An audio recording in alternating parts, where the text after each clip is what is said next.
The Odd Little Hedgehog. A Tale of Self-Love.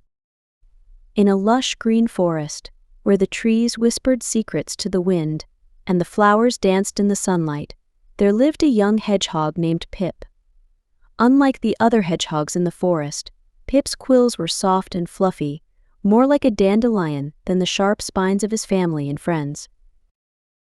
From the day he was born, Pip felt different. The other animals in the forest would stare and whisper when he waddled by. His brothers and sisters didn't want to play with him, afraid that his strange quills might be contagious. Even his parents looked at him with worry in their eyes.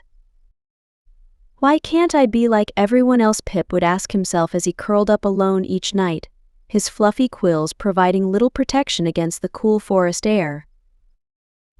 One day, as Pip was wandering through the forest, feeling more lonely than ever, he heard a commotion near the old oak tree.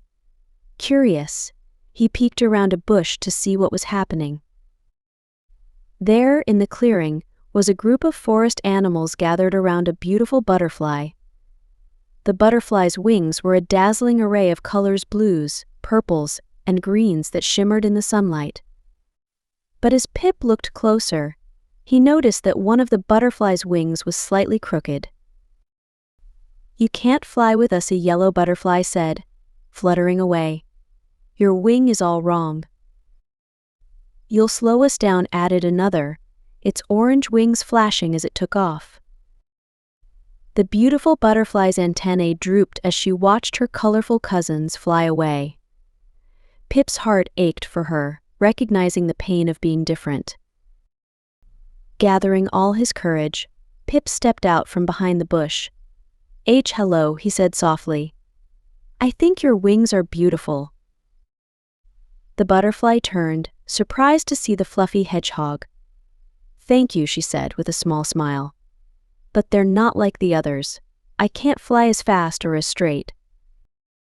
Pip nodded understandingly. "I know how that feels. My quills aren't sharp like other hedgehogs.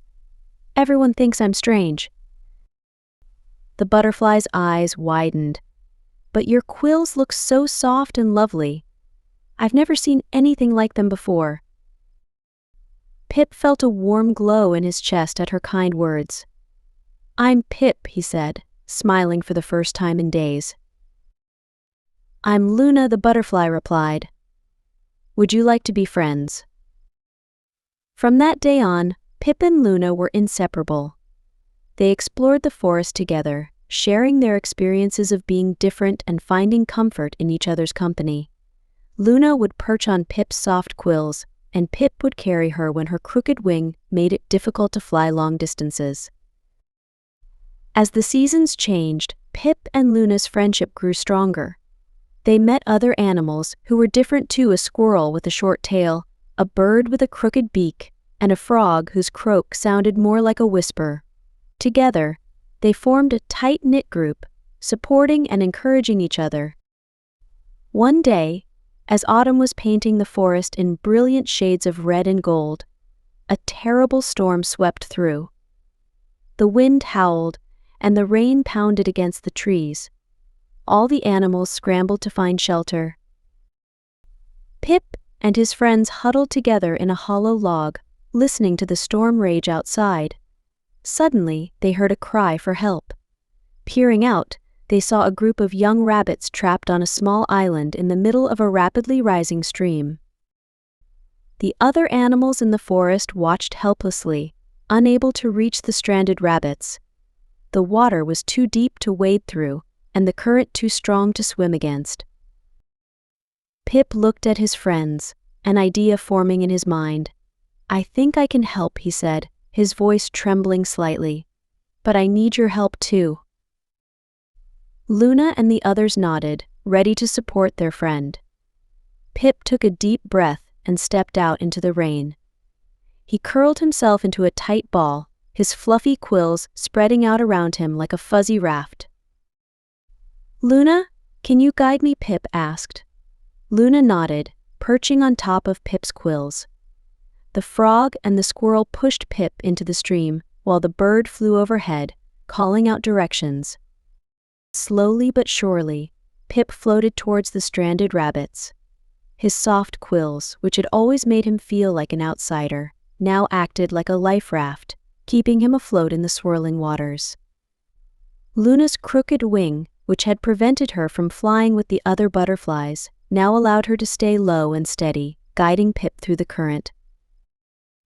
When they reached the island, the rabbits climbed onto Pip's back, clinging to his fluffy quills.